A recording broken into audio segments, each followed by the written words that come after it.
Okay, so far so good. Um, like I was saying before the computer crashed, I think we have a great lesson in store today because we are getting a little close to Mother's Day now. And for those of us whose mothers or grandmothers, or, maybe we've had that aunt or a trusted mentor who was like a mom to us. I've been fortunate to have more than one. I have lots of spiritual moms, and I have one spiritual mom that's still a great encouragement and still a great influence in my life. And some of you might know her, Miriam Stallsworth, but that's who I call mom today.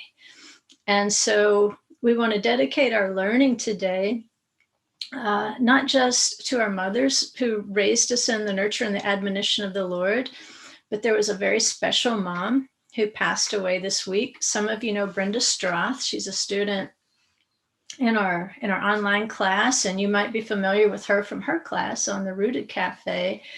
And her mother had a glorious homecoming this week. So we're going to dedicate this learning session to her memory. And we just know that her memory and all our moms and grandmoms' memories are going to be for blessing. And for those moms who are still alive and influencing and working as those warriors in our lives, we thank you. We thank you. We couldn't study like this today if it weren't for praying moms. So let's try to get right to it. Don't want to waste too much time here. I'll have to try to figure out how to share the screen with you. And here we go. We have a double Torah portion this week. It's Bahar, which is on the mountain, and Bechukotai, which is in my statutes. And this, for our audio listeners, would be Leviticus 25:1 all the way through Leviticus 27:34 to take in that double portion. The Haftorah is Jeremiah 32:6 through 32:27 and Jeremiah 16:19 through 17:14. The Psalms are 112 and 105. And the parable that I've chosen today, I'm really excited to go over this parable with you. And I think you'll be excited too when you hear it, because there's so many great teachings out there on the parables. They're all good. They all teach us something. But for those of us who have struggled, with American history, I don't want to speak to any other country's history because they each have their own problems. But American history had a serious problem with slavery from its inception. And so those problems are still with us today. And so when we read the word slave or slavery in the Bible, it kind of sets us back because we know that slavery, you can't buy and sell a human soul. In fact, that's the culmination of wickedness in the book of Revelation. When we read that list of cargoes that are being exchanged, the ultimate cargo that's listed there is human souls. Like, that's the worst thing you could possibly ever do, is buy or sell a human being.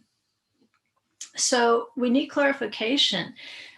This is where maybe our English translations didn't help us too much.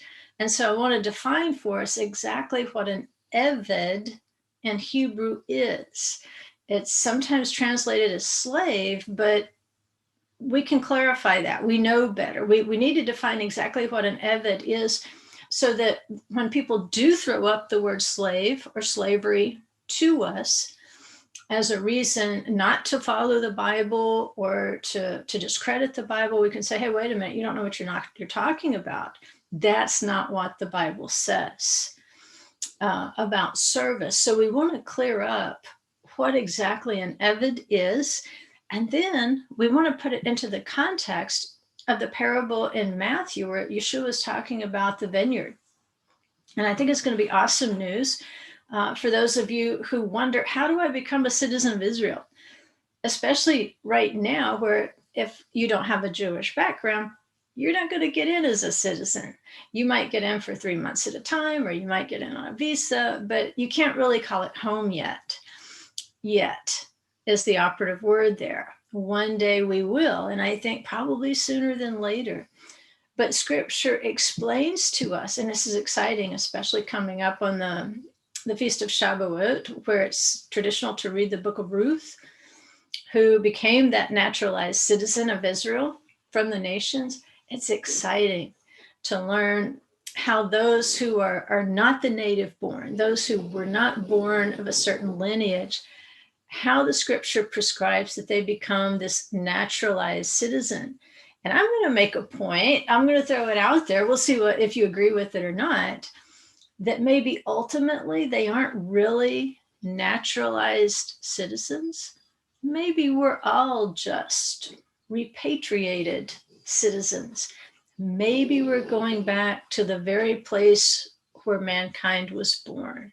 And in that sense, we're coming home.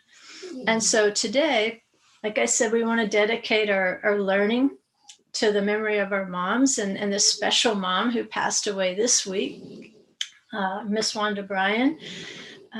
She went home May 6th, 6:56. And we know she's been a blessing to her family and everyone who knew her.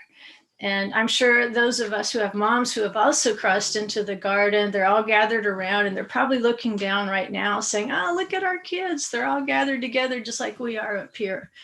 And so they're probably having a way bigger time than we are because their computers don't crash, right? So let's get into it. We'll skip over this little text tip that I gave to my online class, and we'll move right into Bechukotai. I want to get to it because there is quite a bit of material to cover, and I don't want to wear you out, but I want you to be as excited at the end as I know I'm going to be when we get to the parable. But as we get into this double portion of Bahar and Bechukotai, we realize that truly it's just a continuation of the things that we've been reading in the book of Vayikra or Leviticus so far. Bechukotai is a little scary though, because even though it comes out, it opens up here with 10 blessings, as you keep reading, you start realizing you're way over your head into 30 curses. You're just like, oh, good grief, why are there only 10 blessings and 30 curses? Well, the exhortation is that if you will study and perform the Torah, then all you really have to worry about is the 10 blessings. The 30 curses won't even be in your sphere of thought. It'll be completely outside of yourself because it's teaching you again about how to learn and to begin rehearsing the behaviors that will be expected of us in the garden. That's the beautiful thing. This life on earth is that preparation. And so we get lots of rehearsal on when we go home, when we go back into that garden, when we become a naturalized citizen or we become a repatriated citizen of the garden. So here's the opening statement in Bechukotai. And I do want to unpack this for you because it'll make sense later in something Yeshua says in the parable of the vineyard concerning those naturalized citizens. It says, if you walk in my statutes and keep my commandments so as to carry them out. And that's why I wanted to introduce to the online class that when you see something that looks repetitive, it's repeated for a reason, and each repetition is going to teach some different aspect of something that's really under the same umbrella. So we have really 3 things here: walk in my statutes, keep my commandments, carry them out. Or your translation may say do them. But there's 3 things right in a row, right in the same sentence. If you walk in my statutes, keep my commandments, and carry them out. Do them. Why did he need to say it 3 times? Well, this is a great opportunity to learn what walking in the Torah is. If we go back here and we look, the Hebrew verb there comes from halach. You can see it's telchu in the text. And so that's going to be talking about you in the plural. But when we look at halach, it just, in its literal sense, it just means to walk, to go somewhere. So what's the difference between walking in his statutes, keeping the commandments, and doing them? Because they appear to be all the same thing. Well, there's a context for walking, and it explains why we study, explains why we're doing exactly what we're doing right now. Why are we studying right now? Why can't we just keep the commandments and do them? Or why can't we just do them? Why do we need these extra things? Well, there's a little bit different aspect. Remember, it's all under the same umbrella. But walking in Torah, if you're trying to explain to somebody what that means, how it would be different from, say, guarding, which is shomer, or doing, which is oseh, walking in Torah has a context of teaching, studying, contemplating, having conversation, dialogue about Torah. How do we know that? Because it's in the context of Deuteronomy 6:4-8, which we know as the Shema. Hear, O Israel, the Lord our God, the Lord is one. You shall love the Lord your God with all your heart, with all your soul, with all your strength. And these words which I command you today shall be in your heart. You shall teach them diligently to your children, and you shall talk of them when you sit in your house, when you walk by the way, when you lie down, and when you rise up. And so teaching and walking, they share the same context. So you say, okay, what exactly am I being commanded to do right here? If I want these 10 blessings and I really don't want those 30 curses, he's saying, first of all, study, walk in it. Teaching, it's a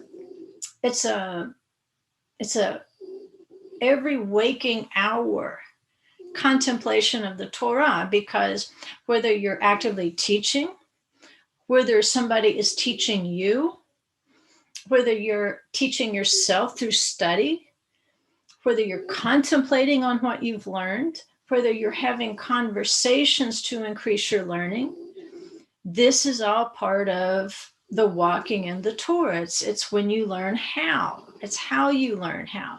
And so the more diligent your study, the better you're going to be at guarding and doing the commandments. Because here would be the problem.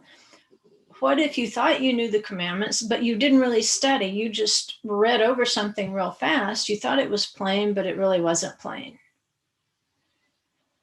And so you found out maybe 20 years down the road, you're doing it all wrong because you didn't really take care to learn what that meant. And I know this is true of Torah because it's true in everyday life. A lot of people can't read a 3-step instruction and do what that 3-step instruction means. And if you're in retail, you for sure know that. If you're in teaching, you know that way better than I do. That even 3-step instructions are a challenge for some people, because it's not that they're unintelligent, it's that they don't learn how to read carefully. They're not a disciplined studier of the word, whether it's a secular word or not, whether it's, the divine holy word. So learn first. He's saying, if you want to guard the commandments, I need you to study them first. And when you study them, then this will lead to the right doing, the right application of them. In Judaism, halakha, it's the way that you walk. You've studied, you've done this walking, this holech, which means you've learned, somebody's taught, you've contemplated, you've talked about it, you've studied it, and now you can walk in that way.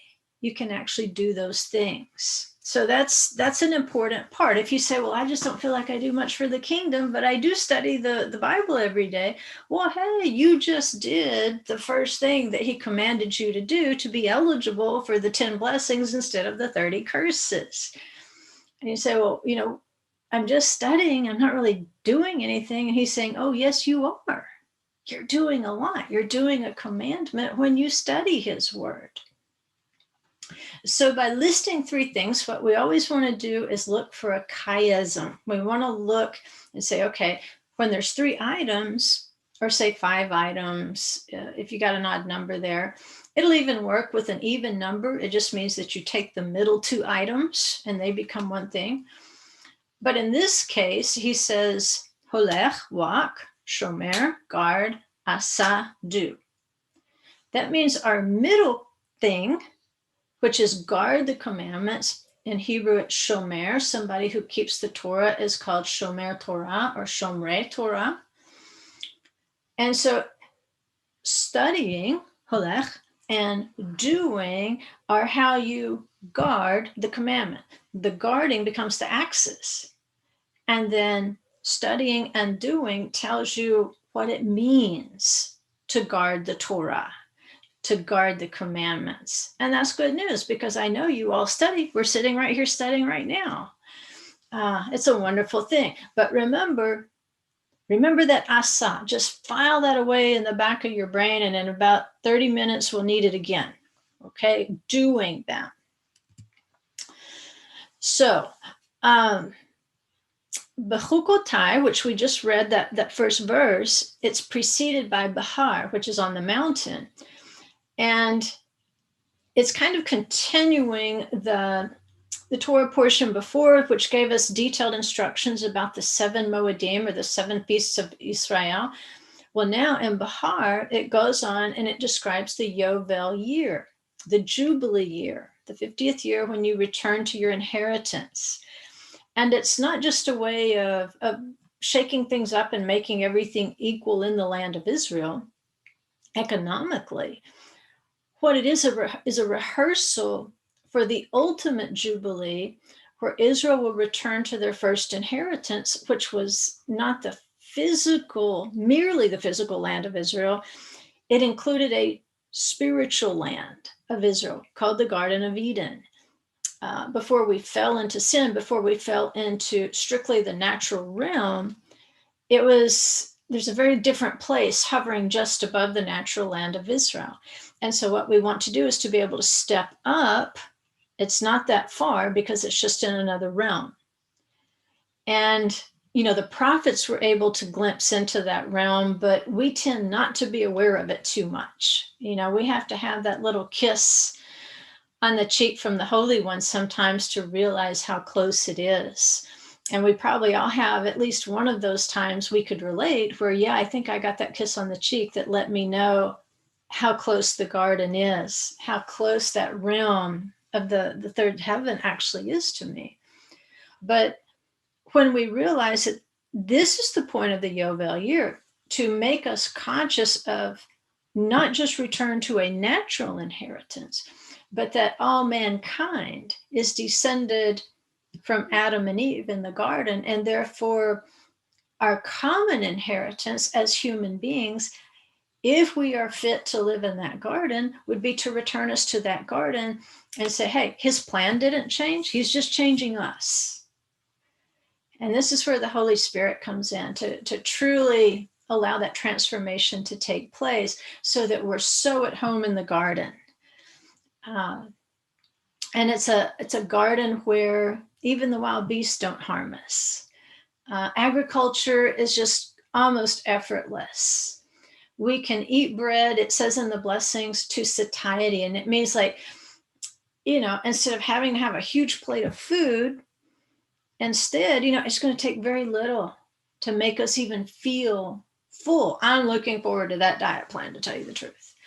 But it tells us the soul hunger of the beast when we return back into the garden, not just in the wild beast, but in us, the soul hunger is tamed, which can, some of us are emotional eaters. And that power of the soul is no longer going to have power over us. It's going to be tamed. And so in the Torah portions, we see that the power of Israel to return to and inherit their place, which is the garden, it's going to lie within their willingness to study the commandments, guard them, and do them. And in fact, it uses the word chok. In bechukotai, you hear the word chok, which is a statute. It's not like the 10 Commandments are perfectly logical and reasonable. Some of the precepts they make perfect legal sense. They're just logical, they're rational. But when he says a chok, if you will live in my statutes, a chok is like kosher eating. It's like the ashes of the red heifer. The more we search for logical, rational reasons for doing them, the more we realize they're just there for us to take in faith. These are the specific things he tells us to do that we weren't meant to understand until we are transformed in him. So they become I call them the real faith commandments. Because you know what? Kosher eating's fine, but you can eat kosher and not be eating healthy food. It can be naturally unhealthy if you make the wrong choices. The ashes of the red heifer, we can find all kinds of fun meanings to it, but ultimately it's a mystery. And so we take these things on faith. He's building our faith in him by asking us to do commandments, even if we can't explain it to our friends and family and they think we're crazy and why are you doing that? And why would you do that? That doesn't make sense. And we're saying, exactly, it doesn't make sense. And that's why I'm doing it. I'm doing it just because he said to do it. And this is how he builds my faith, that he knows better than I do why it's okay to eat, a chuck roast, but it's not okay to eat a ham. I trust him. He's building my faith because without faith, it's impossible to please God.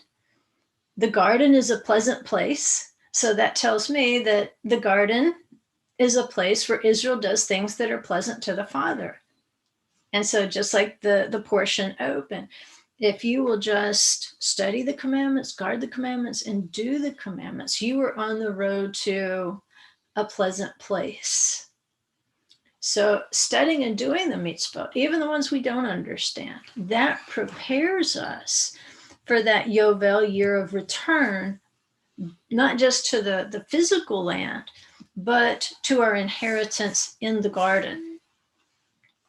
So we want to go back and see, well, how does this fit in with the instructions for the return of a Hebrew servant? It seems like, there's a jumble of stuff in here. It's not jumbled. It's speaking to us about this very transition, this very return home. So, and you'll see it's in two places. And like I said, if something's repeated, it's not exactly the same. It's two aspects of something that you need to understand. So back in Exodus, we read a Torah portion called Mishpatim. And this had instructions for a Hebrew servant whose services had to be sold because of a theft, or he'd been negligent and he was unable to make restitution to his victim. In that case, the court, rather than throwing him into a prison, which doesn't make a whole lot of sense because he's for sure not going to ever be able to make restitution if he's in prison. His family is going to fall into dire circumstances, which means they're going to have to be supported by the community. The prison idea is way oversold outside of the world of the Bible, because the world of the Bible says, let's just learn our lesson here. In fact, it said that the servant who falls into such poverty in this week's Torah portion that he must sell his services or rent or lease his services to a person who can cover his living expenses. The reason that he would fall into such a thing is because he had failed to let the land rest in a Shemitah year, because he did plant in a seventh year. And so it's kind of measure for measure, because he failed to rest in the seventh. Now you're going to become the very earth that you're working. You're made of earth. And so now you're going to find out what it means to be the earth. And so you're going to work for 6 years, and then you'll go free in the seventh, so that you will identify and understand this precept. It goes back to rebelling against the Holy One and what he says is best for the land. Because there's other ways of resting the land other than the Shemitah years and the Jubilee year. But he says, no, do it this way. And we have to trust him in faith. So back in Mishpatim, let's say you have a person who's stolen a few donkeys. and he cannot repay the cost of those donkeys to his victim. So what will happen, the court will say, okay, we have to repay the amount of 3 donkeys to this person. Is there anybody who needs a laborer who would pay the cost to the victim? And in turn, the thief is going to come and he's going to work for you until he works off the value of those 3 donkeys. And that's exactly what he does. Depending on how much he's stolen or how much damage he's done to someone else's property, he could work up to 6 years. But in no case should he work beyond that, because he has to go free in the 7th, no matter what the value of the item. But let's say that he could work off the value in a year or 2 years, well, then he would go free as soon as the debt was repaid. The difference is in this Torah portion, in Bahar, you have not somebody who's been a thief or who damaged someone else's stuff, but instead they just fell into a state of poverty. And they say, this is the person who's been negligent in the Shemitah in the land of Israel. And so they would fall into such poverty that even the backstops that are in place here, such as giving him charity, such as giving him interest-free loans, there's nothing that seems to be able to stop his slide. And so to keep from going hungry or to keep his family from going hungry, what he will do is he will sell his services for up to 6 years. And then he'll go free in the 7th. And not only will he go free, whoever he worked for has to give him enough to start with, so that when he goes back to his own property, that he's starting with something. He has some starter capital. And so in either case, remember, there's one caveat. If you like this person you're working for so much, you can choose to stay with that person. And remember, he would have his ear bored. He would put his ear to the doorpost, and his ear would be bored. And he could stay longer, but under no circumstances could he stay longer than the Jubilee. No matter how much he loved his employer, he had to go back to his inheritance. And so in this sense, you can see how the two things are similar. You're not really buying and selling the person. You can't buy and sell the person according to Torah. You don't buy and sell human souls. What you're doing is you are basically renting or leasing his services. The same way if you purchased land from somebody in the land of Israel, you weren't really buying it. You were only leasing or renting that field until the Jubilee. You could never buy or sell the field in perpetuity. Same way with the Hebrew Eved, with the servant, you're not buying the person, you're buying his services, very similar to the way we do today when you're a hired worker. The difference between the hired worker and we might say this person is an indentured servant, is that when you hire a worker, he's working and you pay him when he completes his work. It might be at the end of the day, it might be at the end of the week, 2 weeks, depends on what you contract to do. But you were paying him for services rendered. This Hebrew servant or Eved is working for funds that have already been spent on his behalf. They're the same situation, but they're coming at it from two different ends economically. And that's why it says that the Hebrew servant who is working off his debt is not free, because it's like a contract. He would have to be contracted out to a different person to be able to change to a different employer. In that sense, he's not free. He's not free to just walk off and leave. He has to work off his debt.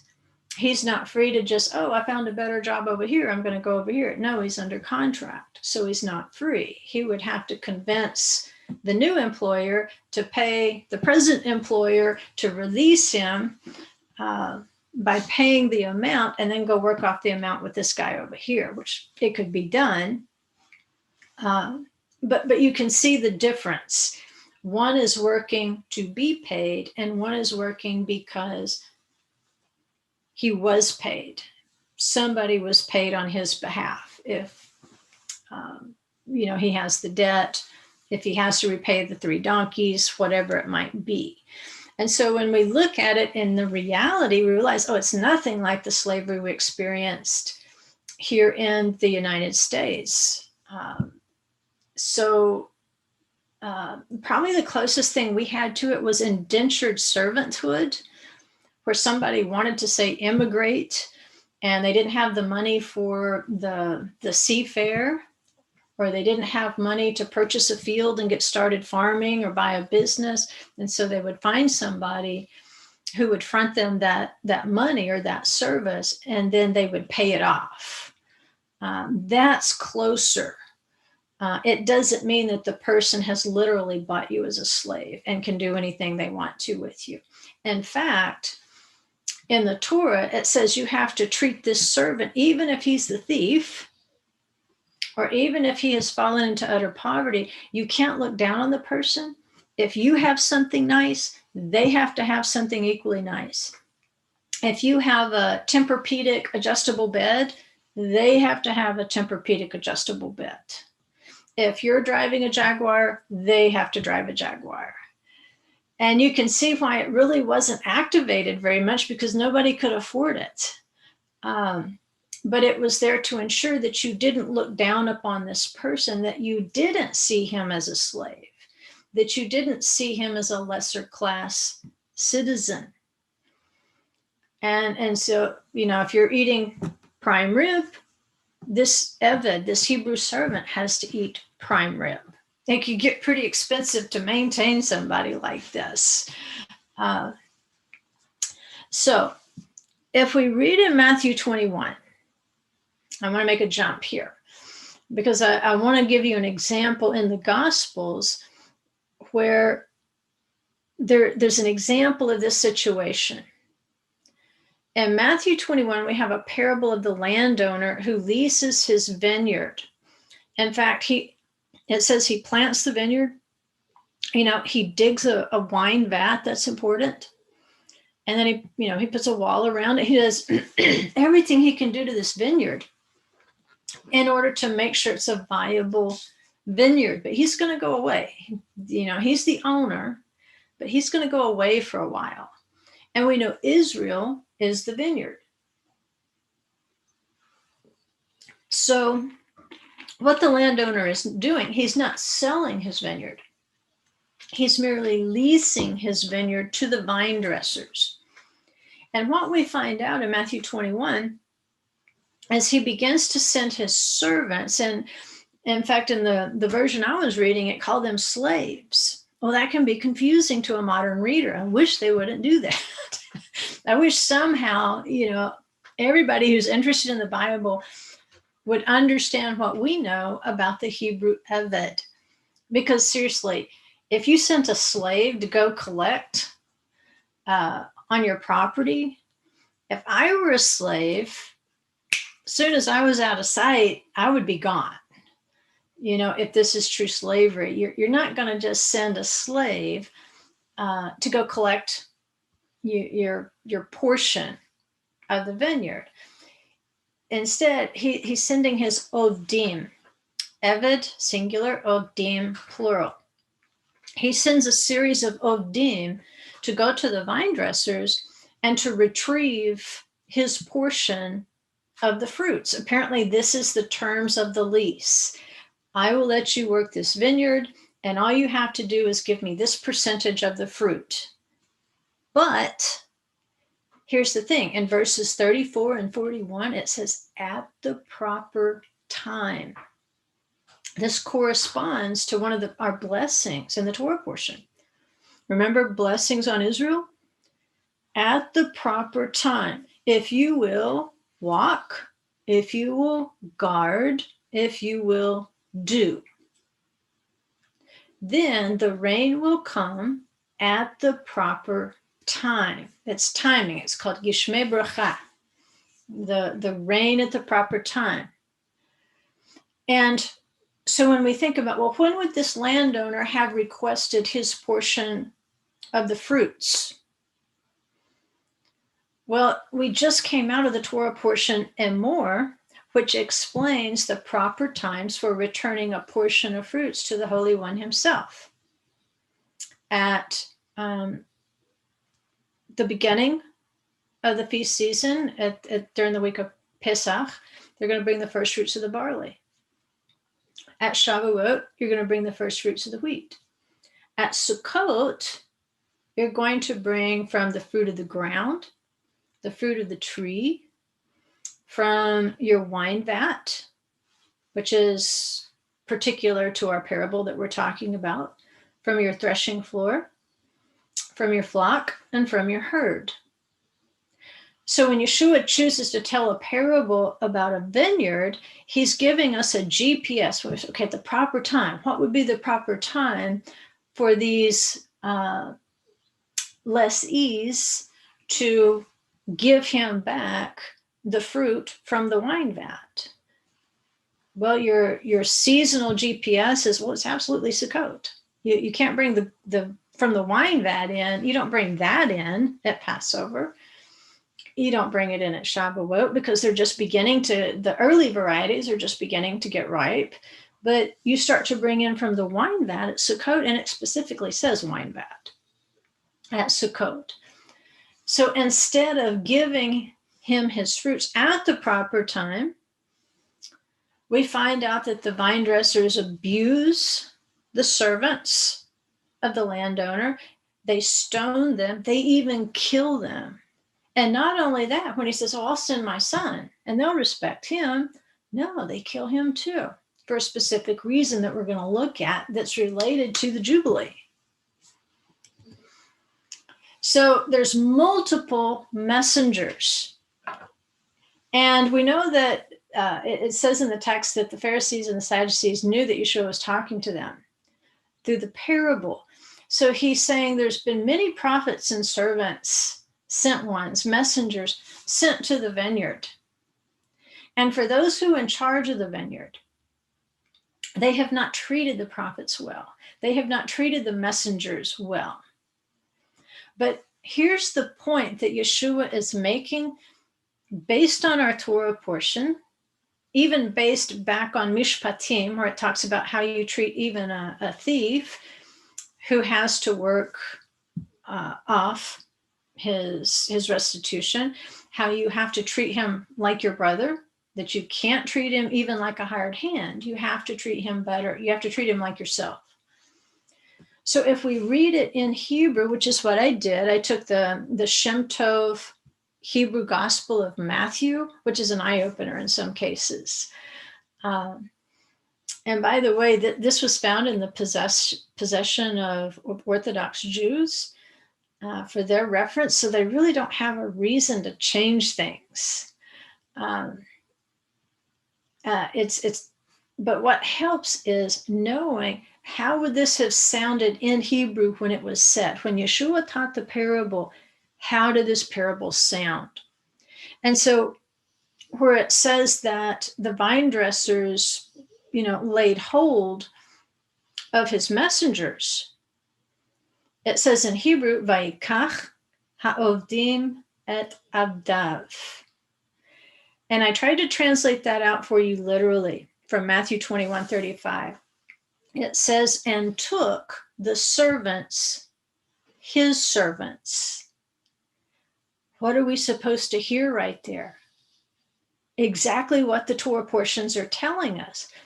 Just because somebody is working for the landowner, it doesn't make them a lesser person. And so what's happened here is the vine dressers who are also servants, they are ovdim, they're no better than the landowner. They are subservient to the landowner. They have leased from him. Those servants took those servants and abused them and killed them. Remember what the Apostle James said? Who are you to judge another man's servant? And this is exactly what the Torah portion is teaching us.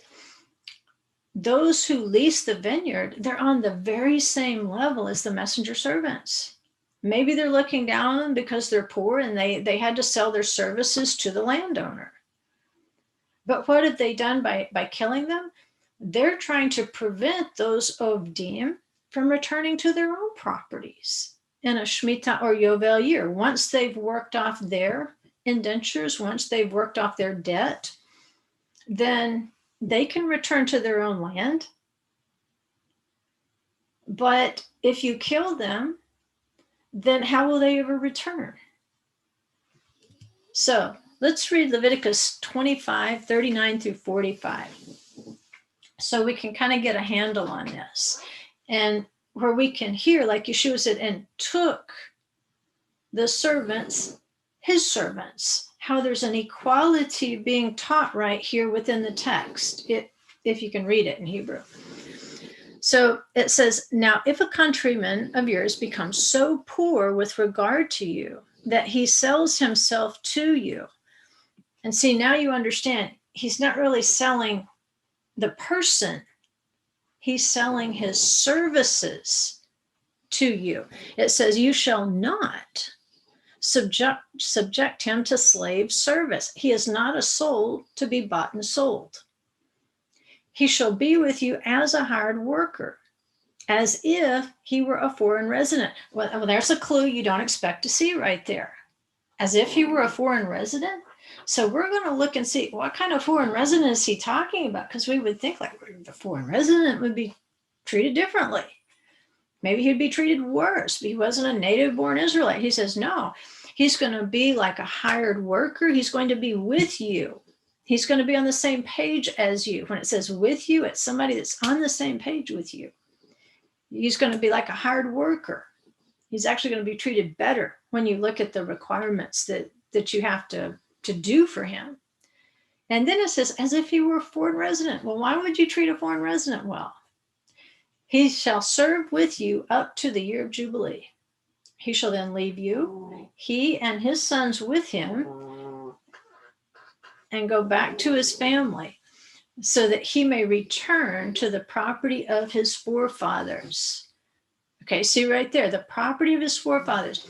We tend to stop right there and say, okay, that would have been his tribal property, his tribal territory in the land of Israel. But the natural land of Israel has never been the stopping place. It's always been the transition place into that restored land of Israel, into the Garden of Eden. And you can see the blessings and the Torah portion take you right back into the garden. It puts those conditions right back into the garden. He's like, this is why I want to bring you back, and this is why I want you to learn to obey my statutes and trust me. He says, I want you to return to your true home property. It's more elevated. He says, for they are my servants, whom I brought out from the land of Egypt. In other words, you're all servants, just like Yeshua said, and took the servants, his servants. They were all servants. They are not to be sold in a slave sale. You shall not rule over him with severity, but are to revere your God. As for your male and female slaves, whom you may have, you may acquire a male, and that Hebrew word there for the male servant is eved. And female, the word there is amah. And see, our English translation says slaves from the nations or the goyim that are around you. All right. So again, there's going to be times when you as a student, remember we have to study these things in order to do them. As we're studying, if we are stuck with a translation that says slaves, when he's just said you can't treat him like a slave, we're going to have to study enough to know that when we read that word, we're going to be able to rip our context out of it and say, wait a minute, no, he's talking about the eved and the amah and the context of the Bible itself, not in the context of American history or European history or South African history or Japanese history or any other history. No, we have to read this in the context of the Bible, and particularly in the context of Israel living in a state of blessing. In other words, living in a state of obedience. Because an Eved doesn't have to mean like this particular type of servant. It can just mean a worker. If you work in Israel today, you're an Eved, you're a worker, and you do avodah, you do work. But this extends all the way up to the temple, because the priests are also Ovdim who do the avodah, or the service of the temple. So you can see the wide range, how we tend to attach quality to things. This Eved is not a person of diminished quality. He's not, nor is she, nor is the Amma. But he says, and it sounds like right here, he's saying, well, you can take slaves from the nations around you, but we're going to show that that's not true. He says, you may also acquire them from the sons of the foreign residents who reside from among you, and from their families who are with you. There's that term again, with you. That means they're on the same page. They think the same. They do the same. They believe the same. They are with you, whom they will have produced in your land. They also may become your possession. Now, at first read, that does sound like slavery. Like these are people you can buy and sell and pass down as an inheritance, but we have to keep reading. We have to look at the full context. First of all, these are people who are with you. They have something in common with you. And so when they become your possession, it's going to lead to something that Ezekiel prophesies about. But we actually got the hint back in Genesis. We actually got a hint back in Exodus. So that when this foreigner comes into your house, you are not to see him as a possession that would be passed down from generation to generation to generation and nothing would change. Instead, we're going to show how the status of this person that you acquire in your household, how their status is about to change, and it'll make sense in the context of the Hebrew Eved, or servant. I know I'm talking fast. But he says you can take them from the Goyim. And these are the nations around you. And I know some people get offended if they're called a Goy or they're called the Goyim. Don't be offended. It's completely contextual. Somebody can call you a Goy, and it can be a pejorative. It can mean like, an insult. But it can also just mean you're not native-born Israelite. You come from a different nation. And we're going to show how Yeshua uses it here in Matthew 21:43. So you can match it here when the Torah tells us, okay, you can take an Eved from the Goyim, and this person's going to be with you. Well, these are exactly the people that Yeshua talks about in his parable of the vineyard. And that's what he asks his audience. He says, okay, when the landowner returns, what's he going to do to these servants who abused and killed his servants and his son? And they're like, oh, he's going to get them. He's going to punish them. He's going to punish all the servants who abused his servants and his son. And then Yeshua goes on and he says, therefore I say to you, the kingdom of God will be taken away from you and given to a people. And that Hebrew word there in the Matthew is legoy, to the goy, to a people, to a nation producing its fruit. Okay, this is going to get good, because we've just been told, okay, you can take these servants from the nations. But Yeshua is saying, rather than using the plural, he's saying, wait a minute, there is a people, a goy, among the nations. There are the nations, the goyim, but among those goyim, there is a people, there is a goy. And this nation, among all those peoples, is producing its fruit. And they will be brought in and they will be planted in this vineyard because they have been faithfully producing its fruit. It's a nation within the nations. How will you know? How will you identify this nation? How will you identify this goy among the goyim?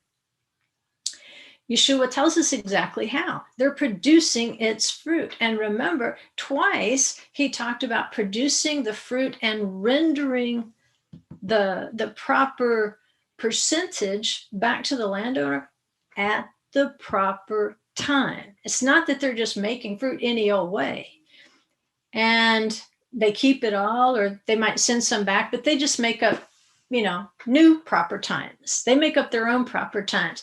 They say, well, we don't care when you want it. We'll send it when we want to send it. We'll make up our own days to send it back. We'll make up our own holidays. And he's like, you're going to be able to tell this goy that they produce the fruit, and they're going to be able to render that fruit back at the proper time. And because he's identifying the parable with Sukkot, with the vineyard, it makes you think of Sukkot and its nickname, the Feast of the Nations. What Yeshua is talking about here is a prophecy within the Moedim, a prophecy within the principle of Hebrew servanthood, a prophecy even within this parable. And he's saying, wait a minute, there is a nation among the nations who are going to return to the garden inheritance. They are going to return to the appointed times. And not only will they produce fruit, they will offer their first fruits back at the appointed time. And he's saying, you'll know them because I'm going to associate them with Sukkot, the Feast of the Nations. And see, that's the problem with these original servants, these original vine dressers. Somehow they thought this natural life was their inheritance. And so they weren't really serving toward the return to the garden. They're trying to move from being the lessees. See, they could never own the garden. We don't own it. We didn't create the garden. We didn't create us. So if we are created and he creates the garden, well, then how can created own created? He says, no, I will always be the landowner. The earth is the Lord's and the fullness thereof. It's all his. He is the creator. And all he asks us to do is to produce the fruit and to render that fruit at the proper time.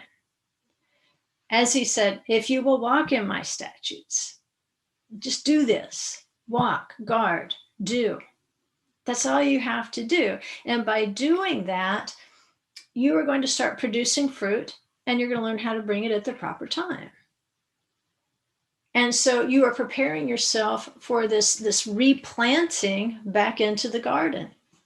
You're going to be able to be repatriated to the garden. But a person who thinks they own themselves, or a person who thinks they can take the role of the creator instead of the created. In other words, they say pretty much, we'll kill the son and then he won't have an heir. How will he return to his inheritance? He will have nobody to send back to take over his inheritance at the Jubilee. And so we'll get to keep it. We'll move from being the lessees, the created, and we'll take over the role of God. We'll own it.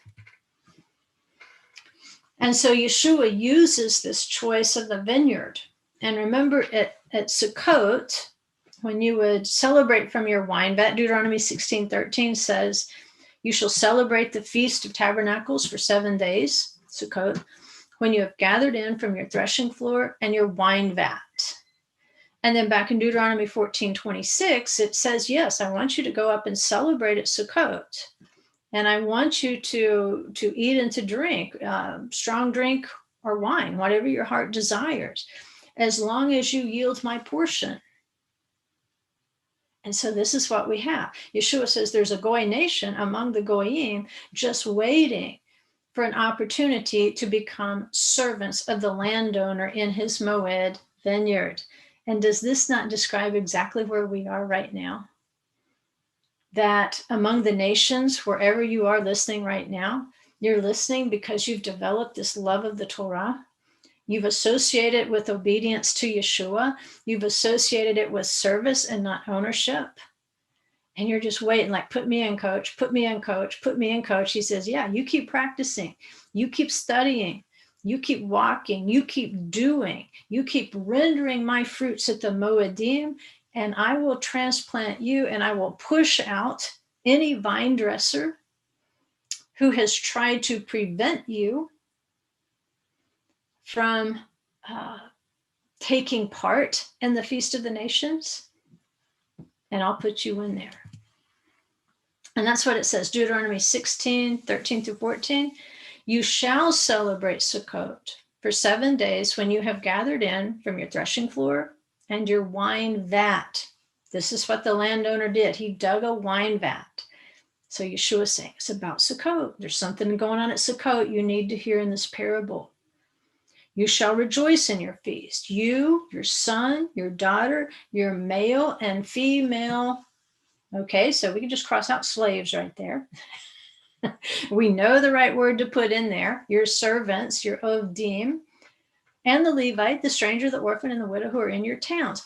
This whole list of people are all servants of the vineyard. There is no one above the other in this list. Everybody shares equally from the wine vat.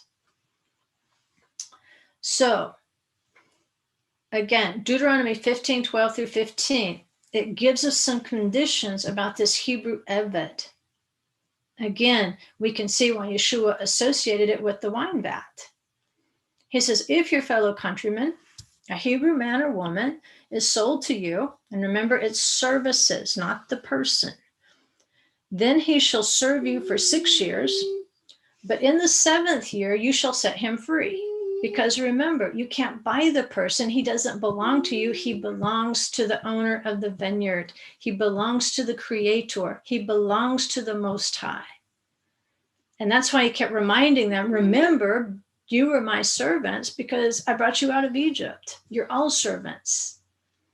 You can't buy and sell a human being.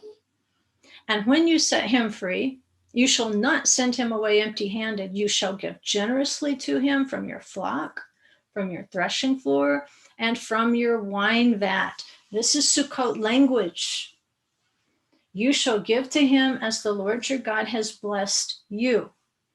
And you are to remember that you were a slave in the land of Egypt. Don't look down on your brother. No matter whether this person is the Hebrew, you have to remember that regardless of his circumstance, he's worked off his indebtedness because he has to pay restitution to the human being, but he can only be owned by the Holy One. So never forget that. You were a slave in the land of Egypt. You know what it feels like. Just like if the person falls into this sort of poverty, he's actually made into the earth so that he will understand the need for the earth to have its rest in the 7th year. And that's what Yeshua says. Vayikach ovdim et avdav. The servants took his servants. We can't ever forget that. So,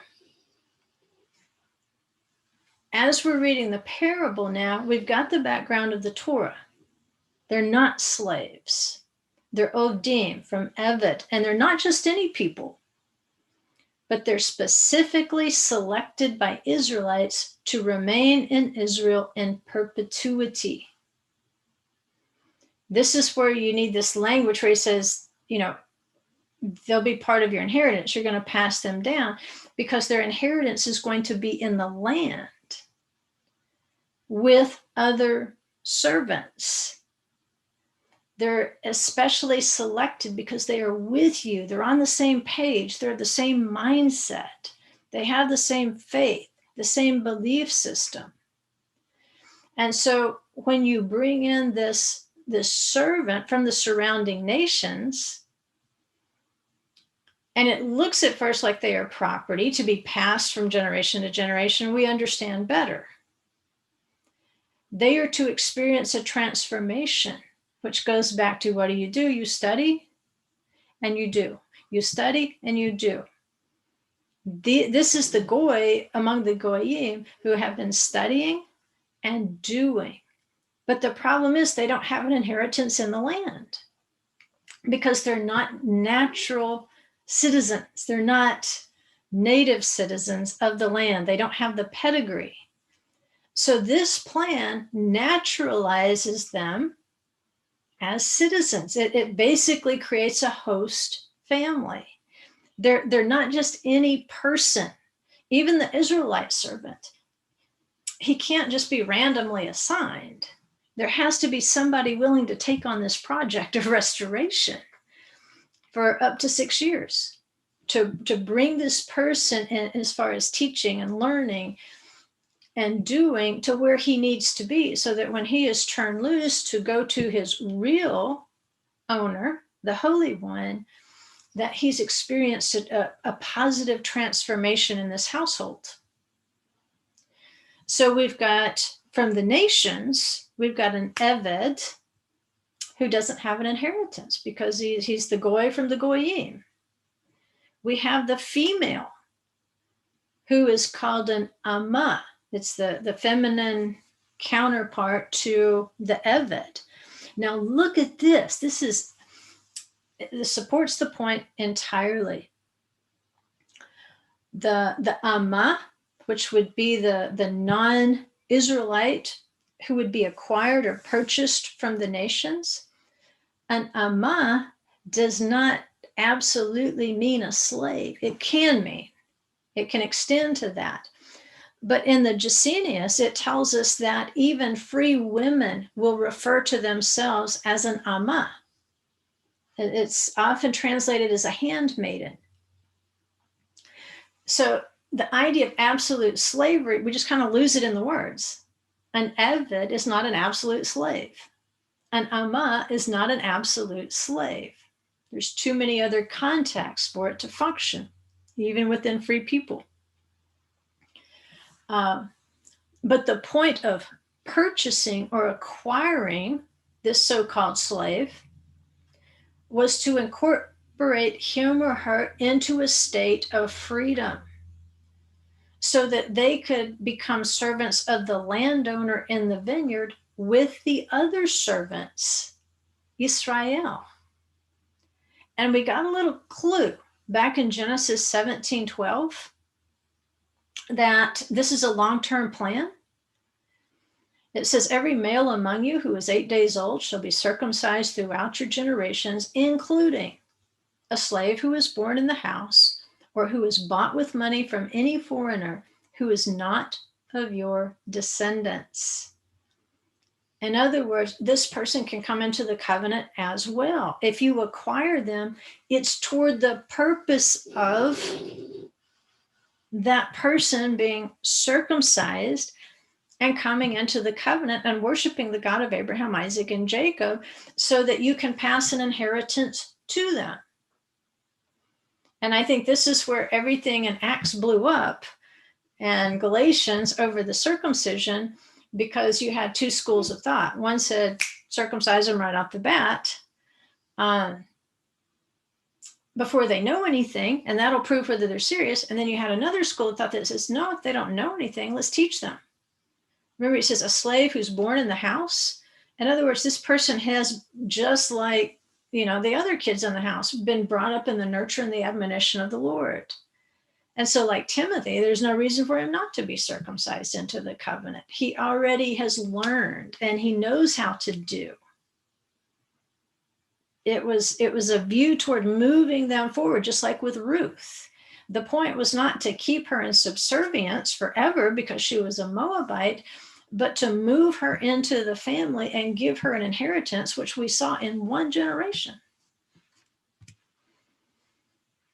So that brings us back to the three parts.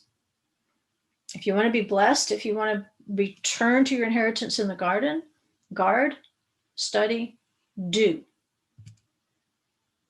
And this is exactly what Yeshua says in his parable, Matthew 21:43. Therefore I say to you, the kingdom of heaven will be torn from you and given to a nation producing fruit. Legoi ose pri in Hebrew. To a nation, just like we saw back here, doing asa, fruit. It goes back again to the Shema. We learned that part of it is studying and learning. But then he says you have to do it. If you want to bring the blessings upon the land. And this is exactly, says there's a nation out here. There's a nation among the nations, and they are going to do exactly what they are commanded in Bechukotai. They are going to walk in the commandments, and they are going to do them, Oseh. They're going to do all this. They're going to study, they're going to guard, they're going to do the mitzvot. And for anybody in the vineyard who thinks he can acquire the vineyard permanently, who thinks he can beat up the prophets and the message and strip this element out of the Torah, then you will be replaced. Because it's specifically this element that Yeshua is pointing out in the parable, the transition of this nation from among the nations into the vineyard itself of Israel. And so this is what the prophets and Yeshua came to request from Israel. What was due to the owner of the land of Israel, a portion of grapes from their labor at the proper time, the Moed, Sukkot, the Feast of the Nations.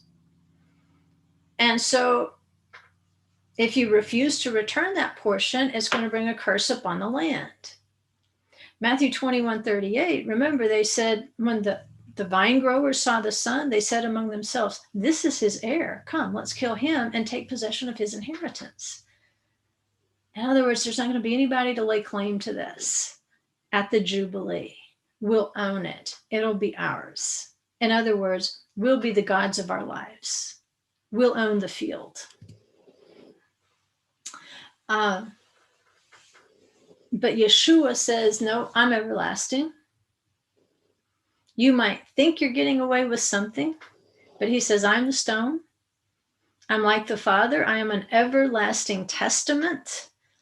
It's like this lease is written in stone. It's like the commandments were written in stone. He says, I'm an everlasting testament. You can't crush me or break me. Instead, you mess with me and I will crush or break you. But it's going to be at the proper time.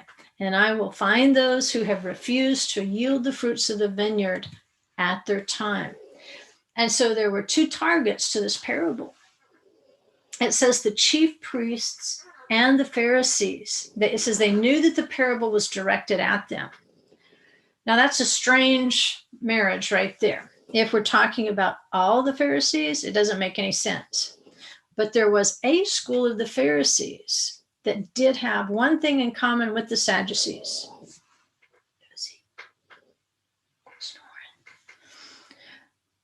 The Sadducees, remember, didn't believe in the resurrection. And they tend to buy the office of the chief priests. They had no use for non-Jews except to fleece them in the temple exchanges. This is a case where two people who had very different doctrinal views would team up. So the house of Shammai, which was a house of the Pharisees, they also rejected Gentile converts. They thought they had no place in the world to come. Why bother with them? But with the school of Shammai's maybe not spoken consent, but their tacit consent, the Sadducees set up a temple in a system in the temple where when a Gentile would come in and pay money for a sacrifice to be offered on his behalf there, they would take the money and say, yes, thank you. And instead of offering the sacrifice for the Gentile, who they thought was hopeless, they would funnel the money into a different fund for temple upkeep. And I record this in a little book I wrote called Pharisee, Friend or Foe, kind of explaining these two groups of the Pharisees. So we have Sadducees, don't believe in the resurrection, no use for Gentiles. We have the school of Shammai, they do believe in the resurrection, but they have no use for Gentiles. They both reject a non-Jewish convert to the God of Abraham, Isaac, and Jacob. But there's another Pharisaic house, the house of Hillel, and Paul was a member of this house of Hillel. He learned at the feet of Gamliel. And the house of Hillel welcomed converts from among the Goyim. And so Paul was the perfect choice. Paul's like, he's exactly the one you want, going out and preaching try to find that Goy among the Goyim. Let's find this nation among the nations. And he could welcome them in, and he could speak with a lot of wisdom, especially as the topic of circumcision came up. He for sure got the Torah portions that says there's a nation among the nations that need to come in and be given an inheritance with you because they are with you. This goes back to the giving of the Torah at Sinai, at Shavuot. It's thought that the commandments went out to the 70 nations of the world, each in their own language. And among each nation, there were a certain number of people that, like Israel, said, we will do and we will hear. But there was only one nation that said, as a nation, we will do and we will hear. And so because there wasn't enough people, there was just a minority among those nations, they weren't chosen. But it didn't mean there wasn't a plan. We just read the plan. Find those people, identify them because they are with you, and bring them in your household. Teach them, and then teach them how to do. And then I have a plan to give them an inheritance with you. Paul understood this plan. And so when the question of circumcision came up, he's like, no, they have to have a period of learning first. They have to be incorporated and born into the household. They have to already know how to behave themselves like Timothy. You don't take somebody who was worshiping pagan idols yesterday and then today they're going to run around telling people they're Jewish. They don't know how to behave. They haven't studied. They haven't done.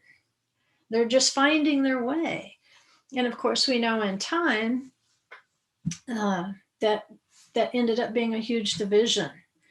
It wasn't just circumcision that was set aside. They set aside a lot of things. And I think it's because of this misunderstanding right here.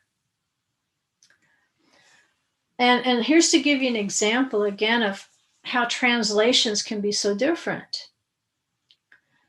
If I was reading out of the NASB, if I skipped forward a chapter to another situation where Yeshua is talking to the Pharisees and the Sadducees, they're talking about the resurrection, by the way, which the Pharisees do believe in and the Sadducees don't. The NASB says, but when the Pharisees heard that Jesus had silenced the Sadducees, they gathered together, which sounds very sinister. But when I read it out of the Hebrew Matthew, once I translate it back into English, it says, when the Pharisees saw that the Sadducees had no answer concerning the resurrection of the dead, they joined his servants, which is pretty consistent with what we read in the book of Acts about, how many Jews had come to believe. Maybe they ran away at the crucifixion, but by the time, Paul is on the scene in the book of Acts, there's lots of Jews believing in Yeshua as the Messiah. And apparently this is some of that number right here. Probably would have been from the house of Hillel, because they did agree with Yeshua on so many practical issues. So this person that you have identified from the nations, you found the Goy among the Goyim. He's with you. He's learned. He's done. He's remaining in your household. The Jubilee is going to be coming. What are you going to do with him? Where does he go? So Ezekiel 47:21 through 23 says, so you shall divide this land among yourselves according to the tribes of Israel. You shall divide it by lot for an inheritance among yourselves and among the strangers who stay in your midst, who bring forth sons in your midst. In other words, they're not going anywhere. Remember, they're with you. And they shall be to you as the native born among the sons of Israel. They become these naturalized citizens. They shall be allotted an inheritance with you. Remember, with you, among the tribes of Israel. And in the tribe with which the stranger resides, there you shall give him his inheritance, declares the Lord God. In other words, yes, there is a natural land of Israel. Some people manage to make it in there, kind of wedge their way in there. There's still a goy among the nations. There's a goy among the goyim. But the world is starting to wake up to the fact that they are with Israel. They have the faith of bechukotai. They have the faith of the statutes that aren't rational, that they don't make sense. Quit trying to explain to your friends and family why you eat kosher. There's no rational explanation other than it is written. Period. It's faith. That's all it is. And this is the kind of faith that prepares me for my inheritance among the tribes of Israel. If I don't have a lineage, if I don't have a pedigree, it doesn't matter. It was prophesied that I would be that goy among the goyim. I would be that person who was with Israel even when not in the natural land of Israel. And if I can be returned to my natural inheritance in the land, then I can be returned to my spiritual inheritance in the Garden of Eden. I can be with Israel there, and I can be with the Father. I can be with Yeshua. And so it's this kind of sponsorship, when you see this person out there and you identify him, you bring him in. And we're starting to see that in our day. There's starting to even be Orthodox Jews who are seeing people like us and saying, wait a minute. You're with us. You're with us on the Shabbat. You're with us on the feast. You're with us on the kosher diet. You know when the proper time is to render the fruits. And as long as we maintain a servant attitude and not make ourselves to be the owner of the vineyard and start bossing people around and abusing them with our words and beating them up and thinking we own the vineyard, say, wait a minute, no, we're servants. We're all servants. We're all here to learn and to do to the best of our ability without beating up anybody else. Those are the sorts of people who get kicked out. They get replaced. I don't want to be replaced. Wherever my inheritance is, I think I know where it is. I know where I want it to be.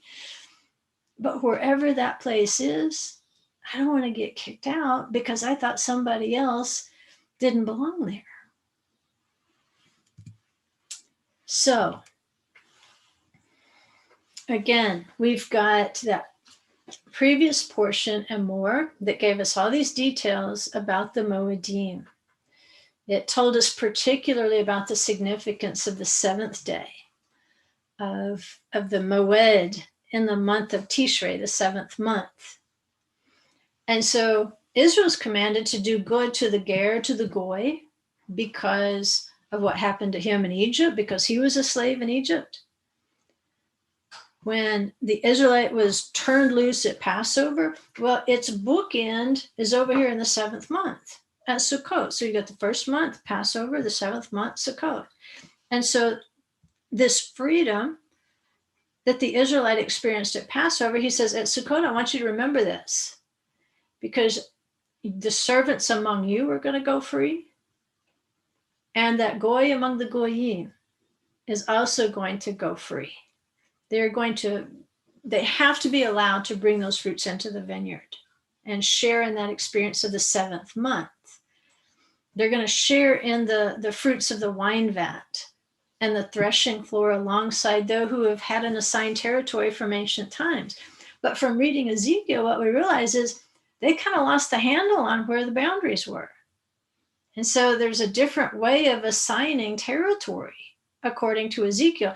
They don't even know where their territory is going to be yet, because it's going to have to be by lot. So if you say, well, I don't know where my territory is. Well, you know what? Nobody does right now. Nobody knows. It's okay. You'll go home. You'll be repatriated. You'll be naturalized and repatriated. You're going to have that freeing experience because you're a servant. You're going to be a circumcised servant of the Creator, of the real landowner of the vineyard.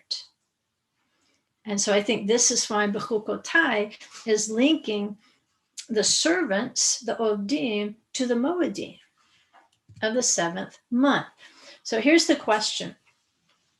Why is it that the last trump is blown on the Feast of Trumpets on Rosh Hashanah on the 1st of the 7th month, but you don't hear the great trump until Yom HaKippurim, and only then do people return to their fields, their original inheritance?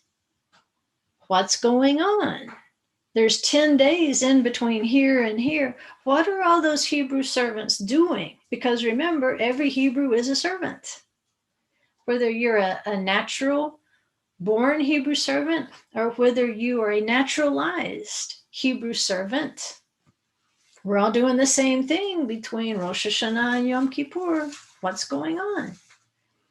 Well, I went again back to the Jewish sources because they do a really great job of explaining things.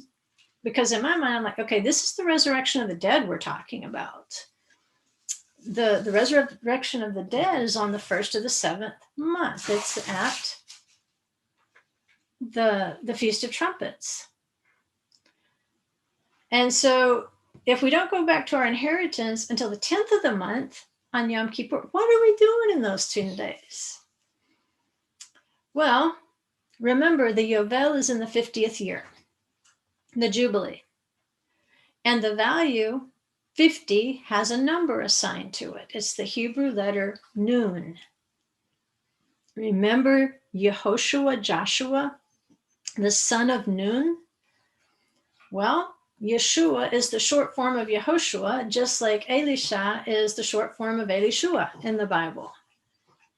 Yeshua is a son of Nun. He's a son of the 50th. Remember, they tried to kill the son so that he couldn't return in the 50th year to the inheritance of the Father. So that tells you why it would be important to know when to bring the fruits at the proper time. So we would know when to look for the son of Nun. So even though we don't know the exact year, we know what to be doing on any given year so that we won't be caught unaware. So our source here says on Yom Kippur of a Yovel year, the Sanhedrin, and thereafter the Jews in Eretz Yisrael sounded the shofar to proclaim freedom for all Jewish slaves. Read the right word in there now, servants. From Rosh Hashanah until Yom Kippur of a Yovel year, a servant neither returned home, nor was his master permitted to employ him. Instead, he sat at his master's table, eating, drinking, and enjoying himself. When the shofar was blown on Yom Kippur, he finally left. This 10-day transition period helped him readjust to freedom. Next, all the fields returned to their original owners. So this makes sense in these dialogues that Yeshua is having, where there's Sadducees and Pharisees sitting around. And he's really tying the Sadducees in knots because they don't believe in the resurrection. In fact, in one dialogue, he says, you know what? Not only is there a resurrection, but many will come from the east, the west, the north, and the south, and they are going to sit down and they are going to eat at the table with Abraham, Isaac, and Jacob. And you, Sadducees, you're going to see it from afar off, but you will not enter in because you didn't believe in it. You didn't have faith in Sukkot. You didn't have faith that there was a plan within the Torah to bring this goy among the goyim back into the vineyard. And because you tried to keep them out, you're going to have to be aware that they're doing exactly what is expected. They will be eating, drinking, enjoying themselves in the garden with Abraham, Isaac, and Jacob.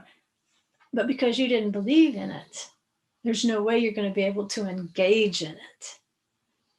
And so we've got a 10-day transition period. At the resurrection, there's 10 days until Yom HaKippurim. Everything that was decreed at Rosh Hashanah will be sealed up at the conclusion of Yom Kippur. We'll hear the great trump, and then we'll all go find out where our inheritance is, because these will be the people who understand it's not really theirs. It says, like the Shemitah laws, those of the Yovel too indicate that Hashem is the true owner of all our belongings. We are permanent masters, neither of our fields nor of our slaves.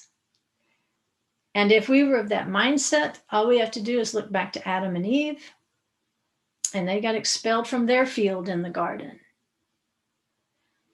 And so every Shabbat, we are reminded of this lesson. Rest in the seventh, so that you'll know the land is mine, so that when I restore you to your inheritance, you will never mistake yourself for the landowner.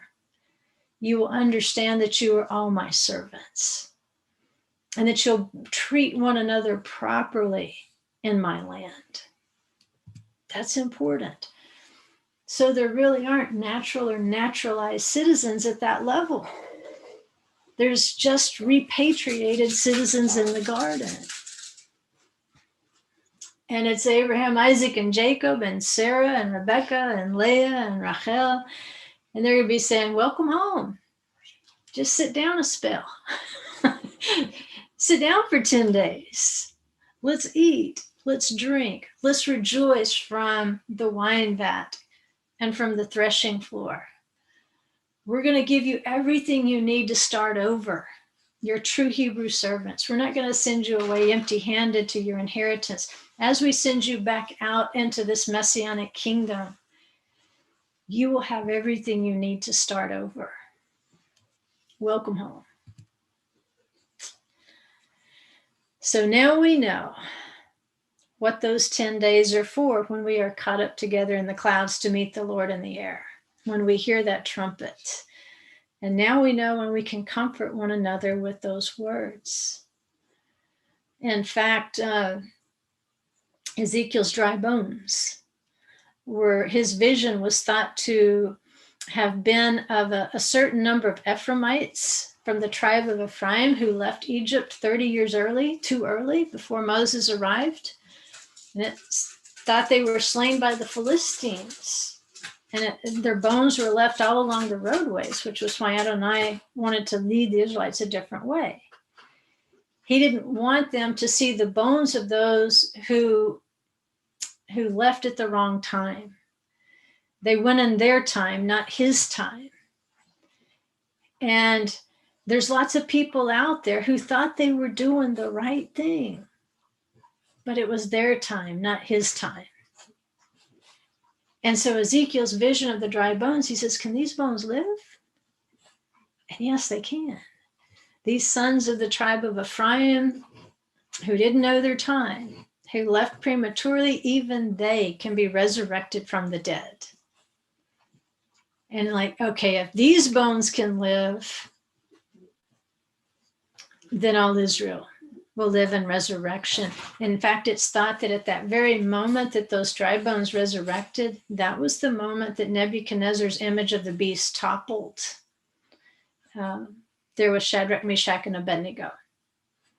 And if this tradition is so, then resurrecting these dry bones, this goy among the goyim, it might be a signal that the image of the beast is about ready to fall on its face.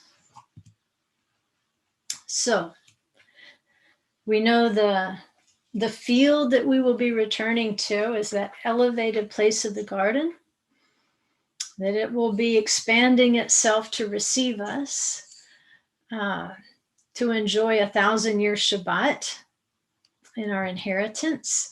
Here's some of the things it says about the garden says plants matured on the same day their seeds were sown. Fruit trees bore fruit in a day's time. There were no barren trees. Every tree produced some kind of edible fruit. Even the bark of the trees was edible. It said the soil brought forth delicious cakes and mountain dripped fruit juice. In other words, you have plenty of time to study and do.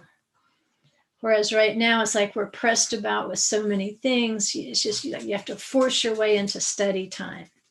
You have to fight to do things because the world system is set against you, performing, doing the commandments. But Yeshua said there is a nation among the nations who are doing it. They're bringing forth fruit. And this is going to be their inheritance. So we do have those loved ones who have already passed over. And they're, I'm sure, learning so many new things. But really, they're just practicing the things that they had already begun rehearsing the same way that we are.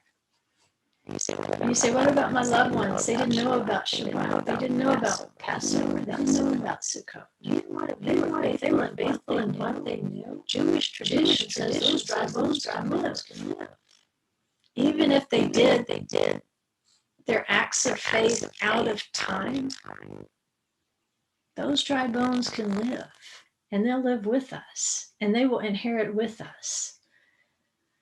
And so it's just welcome home. When you get to the garden, we're all servants because there would be no one else there but servants. It would have to be inhabited by people who accept the kingship of Messiah and who accept the throne of the Father as their creator and the creator of all things. And we're just leasing. We're just here till he returns. And then it remains to be seen where he will assign us at that time. So there's some yellow roses for Miss Wanda.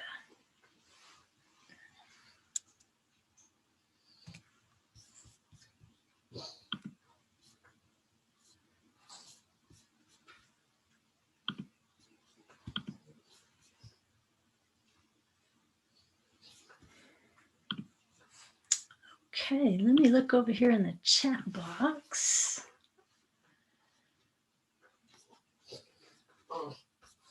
Good to see everybody here. Oh, my good Shabbat friends. I just love to see you show up. Even if you're in class during the week, I love to see you show up on Shabbat.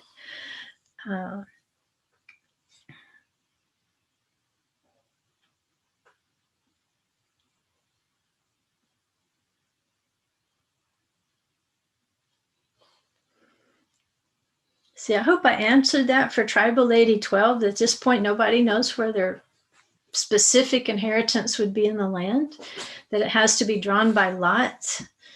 And then at that point, those who weren't already there or didn't already have that identity with a tribe would somehow be incorporated with a tribe and inherit with them, which apparently was the whole point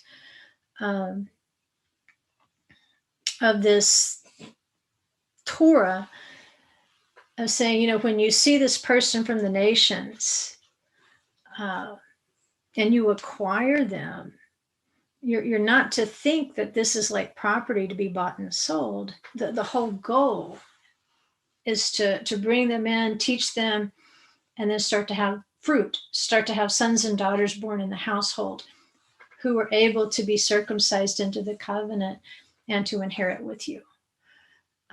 Don't leave them out there, saying, oh, pick me, we'll hear, but I'm stuck out here in the United States, or I'm stuck in Canada, or I'm stuck in South Africa, I'm stuck in Kenya, I'm stuck in New Zealand, I'm stuck in Australia. I don't want to be stuck here. I know where home is. And he says, there's always been a plan in place. We just haven't always had vine dressers who were completely on board with the plan or who completely even understood it, especially when so many of those from among those nations were trying to kill them. that can definitely influence your willingness to bring people, you know, into your community for sure.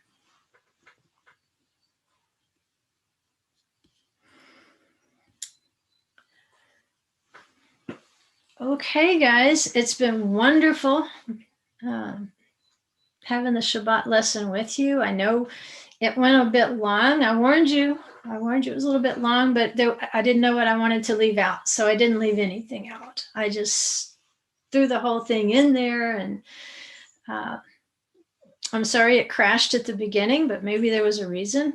You know, this too is for good sometimes.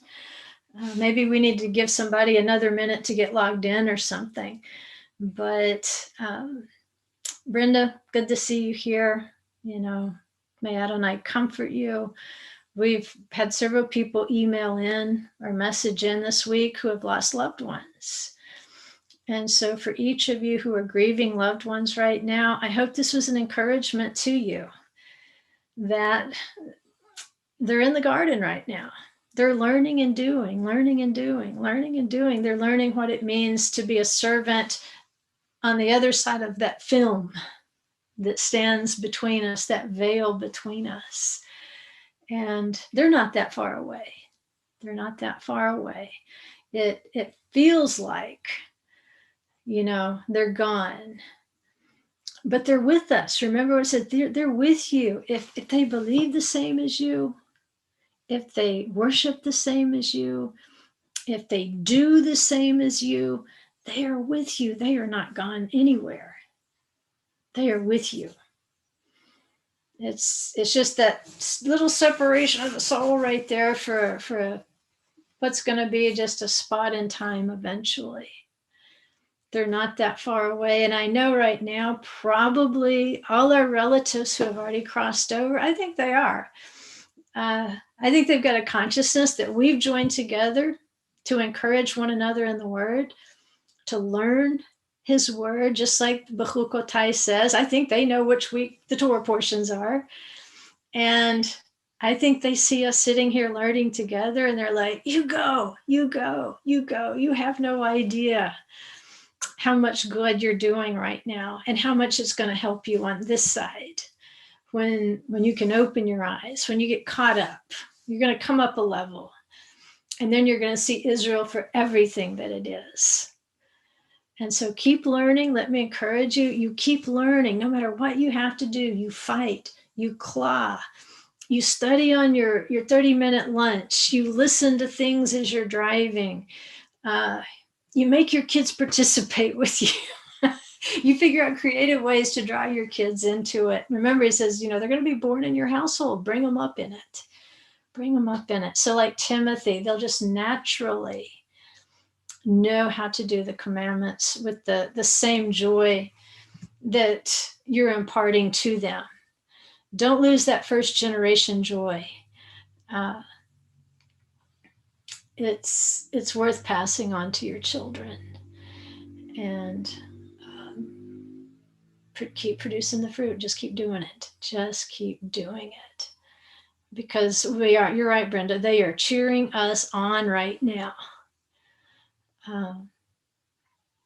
Can't wait to see Mom again and Dad. I know they're in two different parts of the garden. My dad loved growing tomatoes and my mother loved yellow roses. So they're probably not in the same part of the garden, but I'm sure on Shabbat, you know, everybody gets together, no matter where their inheritance is. So I can't wait. We can't wait. We always want to please our parents, right? Well, this is better. What the world would do, they would go out when a loved one crossed over and they would get a tattoo in memoriam. They would do the last thing their loved one would want them to do, which is do something contrary to the instructions in the Word. But we have the privilege, we can learn together in memorial of those loved ones. We don't need a tattoo because what we're doing right now will last way longer than a tattoo. It'll be way more beneficial. It'll produce way more fruit than a tattoo. Have you ever seen real fruit grow out of a tattoo? So let's do this. Encourage those you love. When somebody passes over, dedicate a learning to them. Dedicate something that produces fruit for the kingdom to them. And that's how you know they'll be pleased. I can only imagine the look on faces when they see people getting tattoos with their name, and they're like, oh Lord, help them, help them. Oh my goodness. But that's our job, right? Be a light. Show them that this is a better way of memorializing our loved ones and saying thank you for all the things, the ways that they made straight for us to walk in, so that we can also straighten our own paths. So that's enough talking. I'll let you go back, and if you need to eat that third meal, if you need a nap, if you need to go to bed, depending on what time zone you're in, then please go do that and finish out this beautiful day of rest. And Shabbat to everybody. Hasten, if you're still on there, Shabbat Shalom. And we'll be praying for you this week. We love you so much. Bye-bye.